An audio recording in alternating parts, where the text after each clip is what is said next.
Talking of setting up places, Yes. one of the things you've done, I think, since we saw you, is to set up what you consider to be one of the best Yes. theoretical physics centres in the world Yes. in Canada. Can you tell me a little bit about what you've done there? Yes. So partly due to my work in Africa, I guess my physics here in Cambridge, I came to the attention of somebody in Canada who was the inventor of the BlackBerry, and therefore the smartphone, the first smartphone. And so he'd made a fortune due to that invention, and he decided to give a large portion of that fortune to setting up a Centre for Theoretical Physics. This was a very clever move, because even though theoretical physics underpins essentially all of modern science, whether it's astronomy or cosmology being based on Einstein's theory of relativity, or electronics being based on the discoveries early in the 20th century of quantum physics and Maxwell's equations and all of that. So, as fruitful as theoretical physics has been, it has not been developed very strategically. People have tended to think, oh well, a genius arises anywhere. And, in a math department, a physics department, an exceptionally able student will appear and think of some great idea. So Mike Lazaridis, who's the BlackBerry inventor, said, no, I want to do this strategically. I want to create a place which will deliberately attract the most brilliant and adventurous young minds and challenge them to tackle the fundamental problems in physics. So the Perimeter Institute for Theoretical Physics was formed. The name perimeter obviously means the boundary of knowledge, expanding the boundary. It's a little joke because Research in Motion, or RIM, was the company that developed the BlackBerry. But most people don't know that joke, that in-joke. So Mike hired a director, a young man who, not far out of his PhD in physics, had realized he wasn't going to be a top researcher, but he was very entrepreneurial. And with the advice of a lot of people like Roger Penrose and Chris Isham and other famous physicists, he founded the Perimeter Institute in 2000, around 2000, 99 or 2000. So in 2008, after I'd won the TED Prize, or roughly simultaneous with it, I was approached to see would I take over as the new director of the Perimeter Institute. At that time it had about 7 faculty, large number of postdocs, about 50 postdocs, and a beautiful building, but it was struggling to recruit. Waterloo is not the most attractive town in the world by any shape or form. Although my ancestors went there, I discover. Is that right? Yes. No, amazingly, there are amazing connections. In fact, one of the very smart things they did in setting up their university in the 50s was to invest in mathematics, and so they have the largest mathematics faculty in North America now, mostly applied. And then they hired the key people from Alan Turing's team to go to Waterloo and found the computer science effort there. This is the team at Bletchley. From Bletchley Park. Bletchley Park. Yeah. So they hired the key, one of the key people of Turing's team to be the head of cryptography at the University of Waterloo, which is within computer science, and mathematics, and actually. Unusual thing there is computer science is a part of mathematics at Waterloo. So they hired some very good people, and rather quickly Waterloo became very well known in the world of computer science. So the first version of Fortran, called What4, was Waterloo Fortran. So the whole community of that, it's a small town, population 200,000. And they built a university with maths as the core, and then around it grew up a lot of companies, tech companies, including BlackBerry. So that's where Perimeter is. It's a very ordinary town in 1 hour west of Toronto, but with this very unusual focus on maths and science. And so when Perimeter was formed, one of the ways that were unusual is we have public lectures. They used to be at the local high school, which could accommodate up to 700 people in its auditorium. And from the beginning, these were packed. The local town folk in Waterloo are really, really interested in maths and science. And so that has been a great, it's one of the reasons I went there. I went to give a public lecture, and I've never encountered such an enthusiastic audience, including at Cambridge. At Cambridge, occasionally you get an audience of that size, but Carl Sagan, for example. But generally, not every month. Waterloo actually is sort of obsessed with maths and science. So I went there in 2008 with the goal of turning this into one of the leading centres in the world. It's very well supported by an endowment that Mike Lazaridis gave, and equally by the Canadian government and the provincial government of Ontario. So Mike again established this very strategically as a well-funded initiative, and he gave the scientists, and in particular the director, a lot of freedom about how to implement this. So in a way it was the opportunity of a lifetime. I mean, given effectively unlimited resources for what we do, because theoretical physics is a very cheap field, given unlimited resources, how to use them wisely? How do you attract the right people? What kind of environment do you create? How do you challenge people to tackle impossible problems? I mean, and these are the hardest problems in science. I mean, how do we go beyond Einstein and Maxwell and Dirac and all the greats in theoretical physics? How do we discover what happened at the Big Bang? What's going on in the vacuum in empty space where there's dark energy, which we don't understand? And what does quantum mechanics mean? So Perimeter is one of the few places in the world with a strong effort in the foundations of quantum mechanics, trying to disentangle, the craziness in the theory.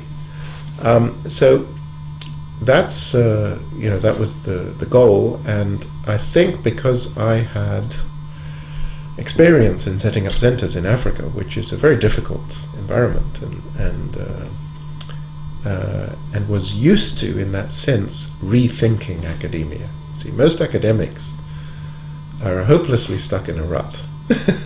They think the only way to do things is the way they are currently done, organizationally. So when you ask an academic, let's set up a new institute, most of them will say, is it going to be in a university, and if so, which faculty? And so immediately start thinking in terms of traditional terms and structures. But these traditional structures were designed for a bygone era. I mean, they're not necessarily the best today, nor the most efficient. So I was used to rethinking everything, and when I went to Perimeter, what attracted me is its complete autonomy. It's not in a university. And so it has the freedom to do things in different ways. And I've taken full advantage of that to go faster than anyone else. The consequence is that I think we are now very widely regarded as one of the leading, if not the leading, centers of theoretical physics in the world. Certainly we are growing faster than anyone else. We have probably as high a profile as anyone else, and we're competing very successfully recruitment-wise for postdoctoral fellows, junior faculty. An offer from Perimeter is pretty hard to decline. How do we do it? It's very obvious things which most institutions don't do. So, what does a brilliant young scientist want? They want security. They want to know they're going to get a reasonable salary, and they won't be missing out too much compared to anywhere else they might go. So it's got to be internationally competitive, the salaries.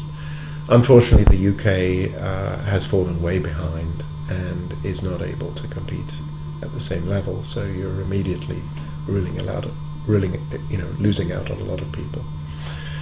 And that goes back to insufficient priority the government places on science at the moment in the UK, and it's just unwilling to support competitive fellowships. But it's not all about money by any means. I mean, Canadian salaries and fellowships are lower than the US, but comparable in within 50% or so at least. And then what we do is we provide a wonderful restaurant. So the heart of the Institute is a fantastic restaurant where we serve very high quality food, healthy, local produce, organic. So we don't have burgers and chips. We do get our researchers. We have about 200 researchers. And they pay more for their lunch, and we gradually persuaded them, this is worth paying for. So typically people will spend $10 on their lunch, or $8 a day. It's not a fortune, but it's not, cheap. And for that they get a great meal. And then we have a gym, we have a basketball court, we have wonderful interaction spaces in this beautiful building, 24/7 good coffee, so you can get a latte there at 2 a.m. and that way people work harder.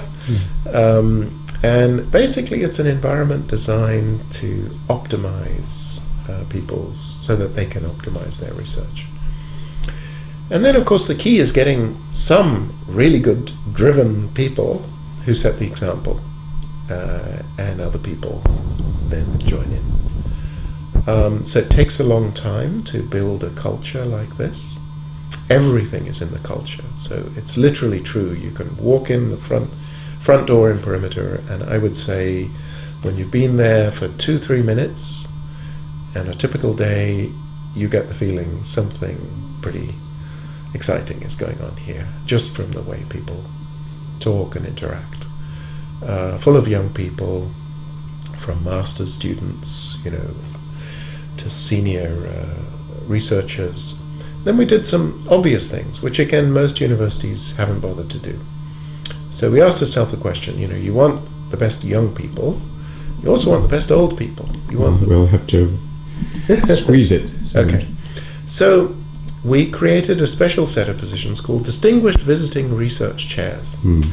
And so we invite people like Stephen Hawking or equivalents around the world to come and visit for 3 or 4 weeks per year. And we pay them an honorarium to do that. Now in theoretical physics, generally people don't get honoraria at all. And our honorarium is very modest. I mean, it's equivalent to what, say, a junior faculty salary would be for that amount of time. It's very modest. But nevertheless, the people were so thrilled, and of course once you get a few of them to accept, it becomes a great distinction, and so then everyone else wants to come. So now we have over 50 of the top theoretical physicists in the world coming to Perimeter every year for extended visits. And that provides a great environment for young scientists to try their ideas out on a real guru in the field. And strangely enough, nobody had ever done this before, and it's worked very well. Another thing we're doing is creating a series of chairs. You see, in the history of theoretical physics, there are all these great figures. There's Einstein, there's Galileo, there's Newton and Maxwell. And nobody had thought, let's make a series of chairs of all these names in one place. This represents the entire tradition. And using these chairs, you can lure the very best researchers. So now we have 10 of these chairs, and then we tell donors, would you like to support another? And they love it because they're joining in this very successful sequence. They have an identifiable contribution. They can learn about the person whose chair they have endowed, like Dirac. You see, it's strange. In Cambridge, there's no Dirac chair. There's no Maxwell chair in Cambridge. There's one at King's College London. There's no Maxwell chair. There's no Newton chair. I mean, What a missed We'd have opportunity. too many chairs, that's the problem. What a missed opportunity. We wouldn't- So I asked people at Cambridge, would you mind if I did this? Mm. And of course they said, no, go ahead. And so we have. That's wonderful, but we will give way gracefully to you from, Yes. from Cambridge. But turning to the last sort of area, Yes.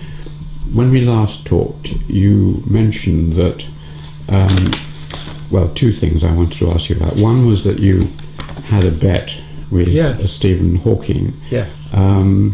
Stephen Hawking bet me when we first came up with our model. That's Yes. the M theory. M theory and the That's cyclical and gravitational wave. But Wave. gravitational waves will be That's detected by the Planck, and our model will be Yes. proved wrong. Yes. I accepted. Yes. If I go into space, if I win, I'll go into space, and if he wins, he'll go into space. Right. What's happened since? Right. So we made that bet, I believe, in 2002, something like that.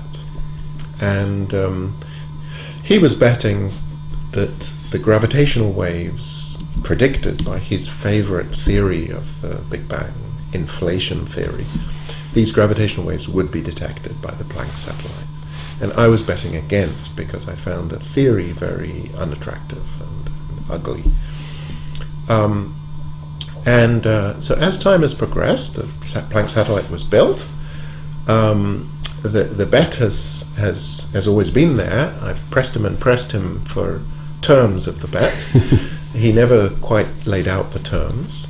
We couldn't agree. He wouldn't agree to terms of the bet.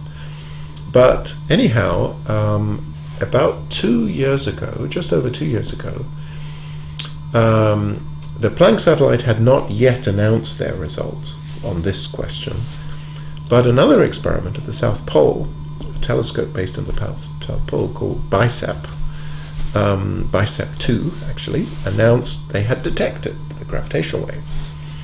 So there was, in fact, that experiment was led by a former student of mine at Princeton. And so I heard the rumors, and I called up the student, and I said, who is now the leader of this experiment, said, "Are you really going to announce this detection?" And he said, "Yes, it's happening next Monday." And I said, be careful, because in my view, if you measure something experimentally, don't tie it too strongly to a theory. I mean, what you're doing is finding the facts, right?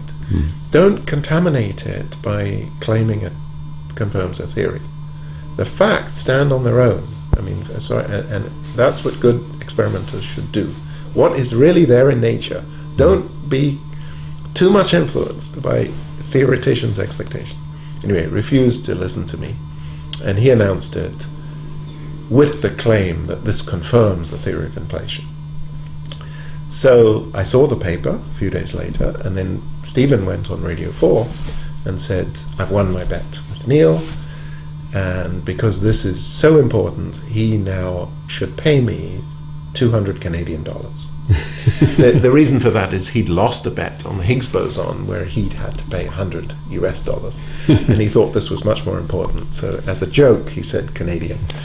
So that the first I heard about it was that the BBC called me up and said, "Oh, we gather you've lost $200 to Stephen." And I said, "Absolutely no way. I mean, the first rule in science is that any experiment has to be repeated. You never believe one claim. Secondly, I looked at their paper, and the paper, when it came out, had 5 obvious flaws. Even in the abstract, it was self-contradictory.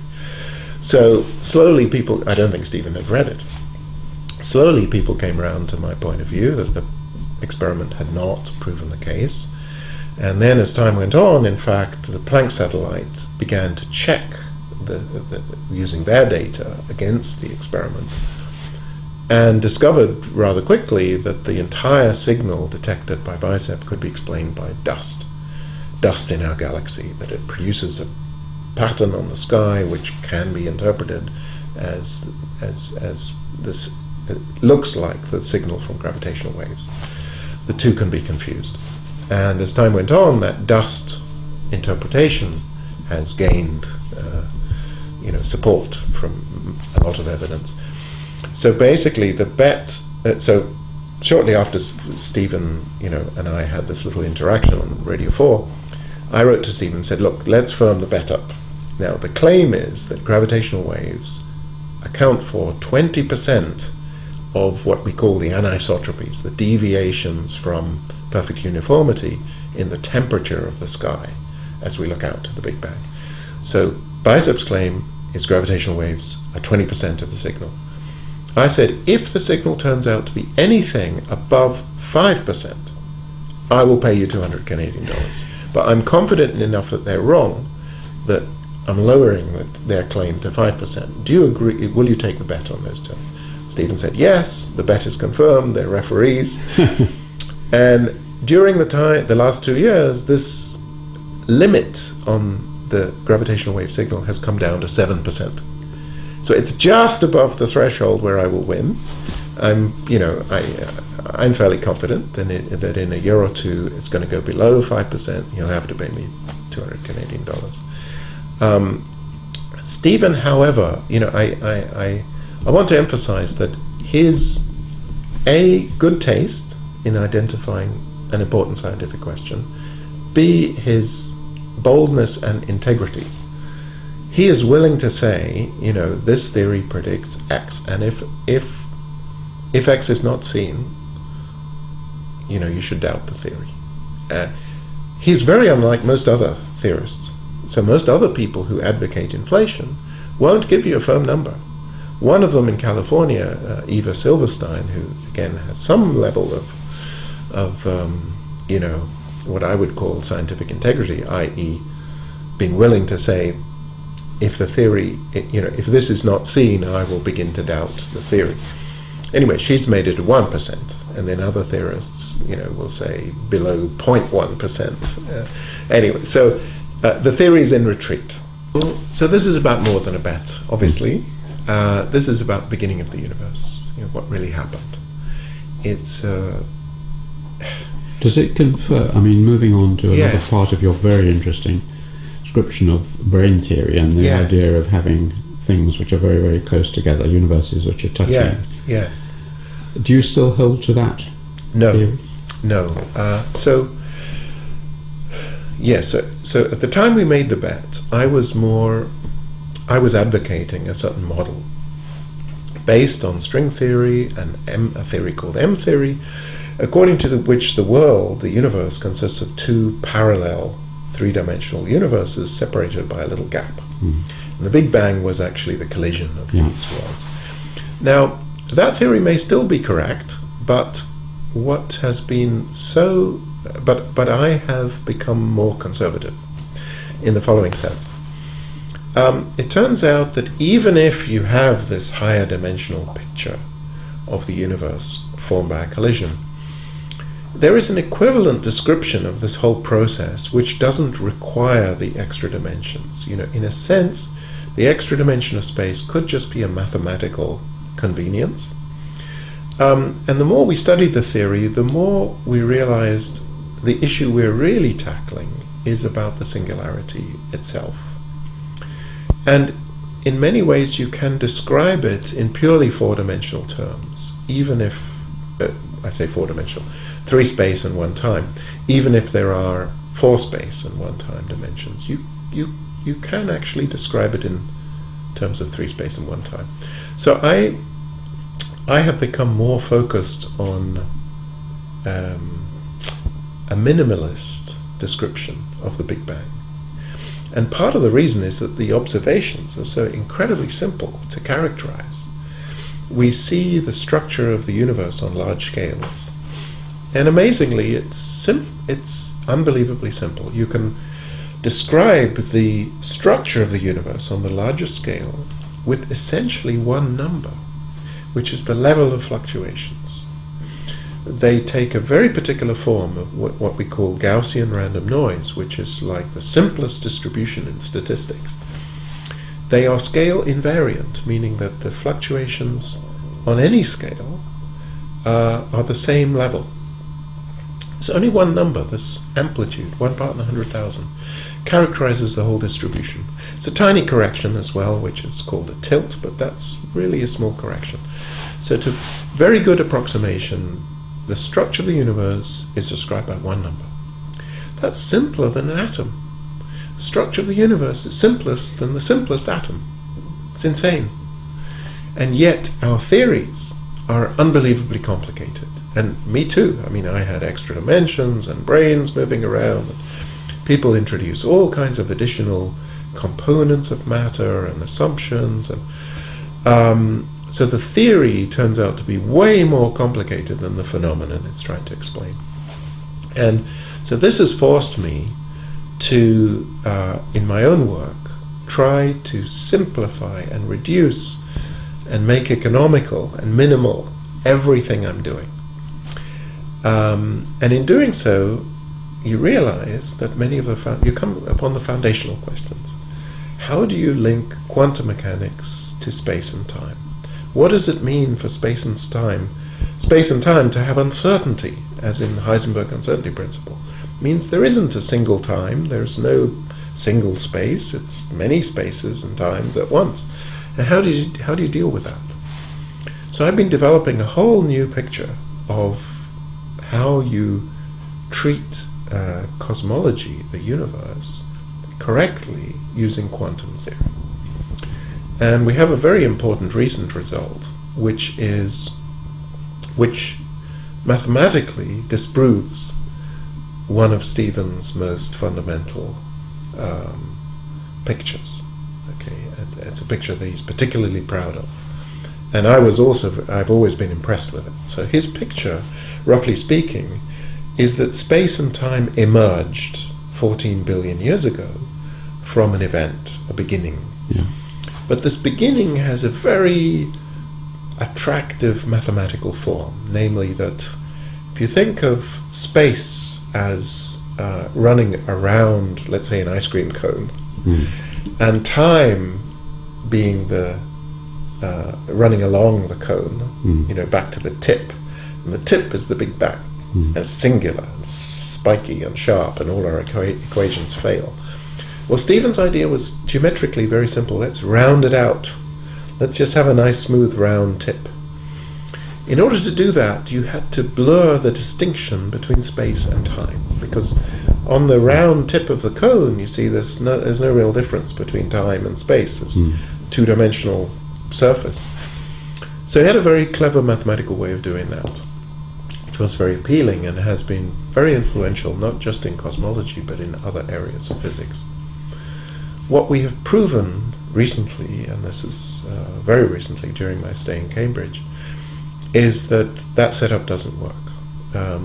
That if you begin space and time in a smooth manner, as he was envisaging, then actually the quantum fluctuations in space and time are out of control. They are wild, and the picture doesn't make sense. All you get is a universe that is wildly fluctuating. And so this is a very fundamental result. I think it closes off a certain approach. In a sense, it says that the beginning is not describable. If there is a beginning, it's not describable in smooth terms, in terms of a smooth geometry. There's sort of two alternatives. One is you just say, it's so quantum we can't begin to tackle it. No. Or you say that actually it was a singular event, roughly like putting two cone tips together. And as you head towards this tip, the quantumness of the world becomes more and more important. The universe manages to go through this bounce between pre-bang and post-bang in a quantum manner, which you can describe. So I've got a very concrete proposal how that happens. It, roughly speaking, the simplest version looks like the post-bang universe has a mirror image, pre-bang, and actually they're equivalent, so you could even turn it this way. Like egg timer. It's like an egg timer universe, and I call it the causa sui cosmos. Causa sui was a word invented by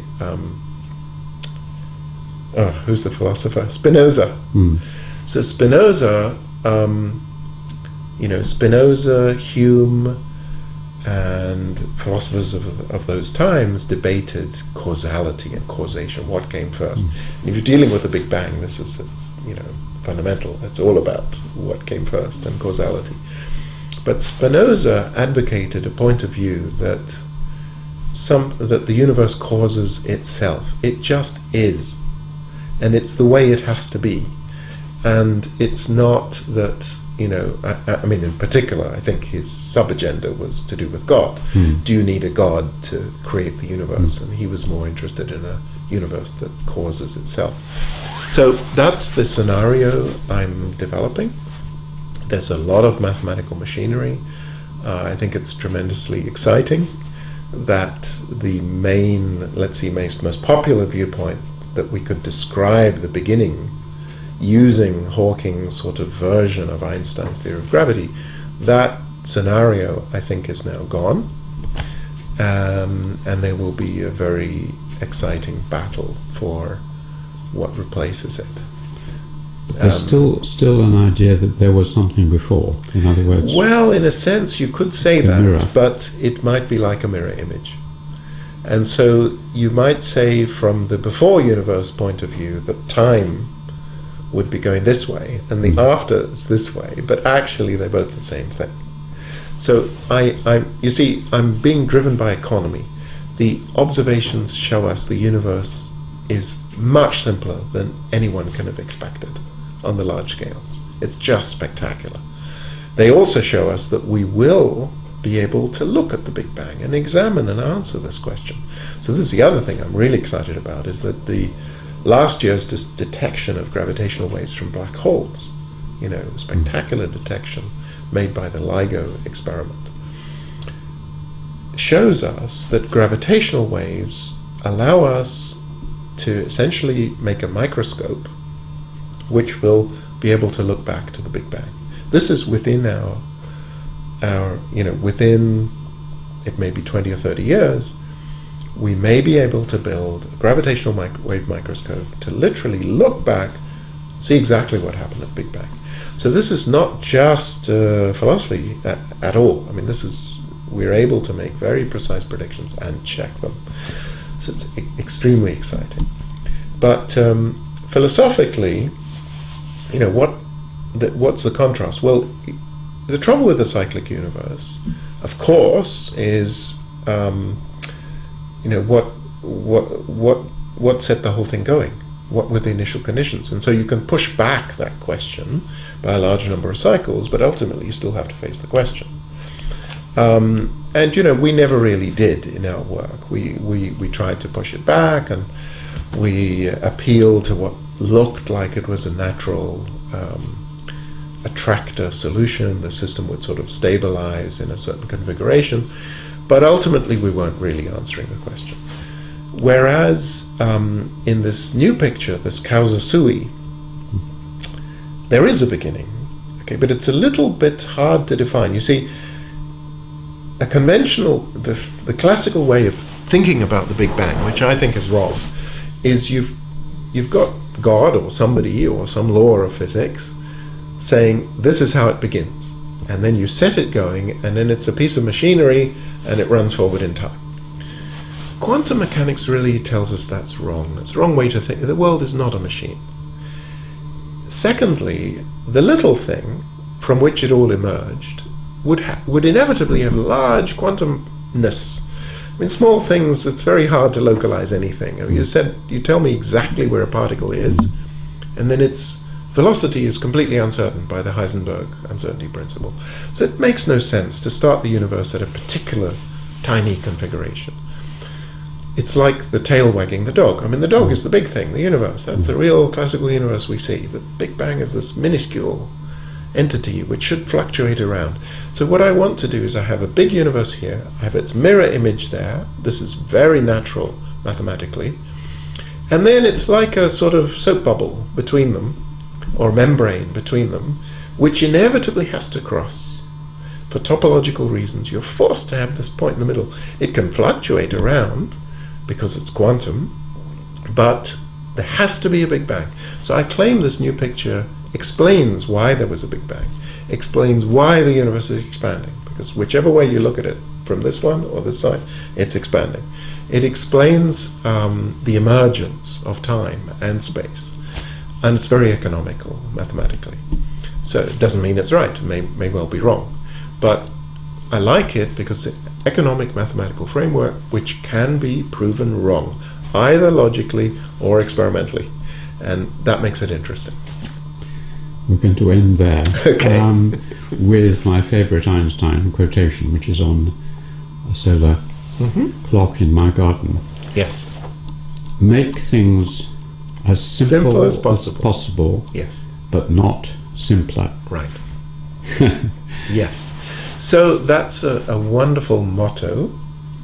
I think what has happened over the last 30 years in theoretical physics is the theories we develop have become progressively more complicated. And me too. I was part of the membrane string theory paradigm, and we've had extra dimensions and new fields and supersymmetry and all kinds of things. And experiment, in contrast, when looking for all these embellishments of known physics, have found nothing. So the Large Hadron Collider, found the Higgs boson, but that was the minimal thing. You can't get away without a Higgs boson. It did not find any of the extra particles which most theorists were predicting. Found nothing, just minimal. So I think nature is telling us it's much more minimal than our theories are. And so that is great motivation for saying, well, let's go back to where we were 30, 40 years ago and re-examine the foundations. Why did we introduce all this complexity, and was it really essential?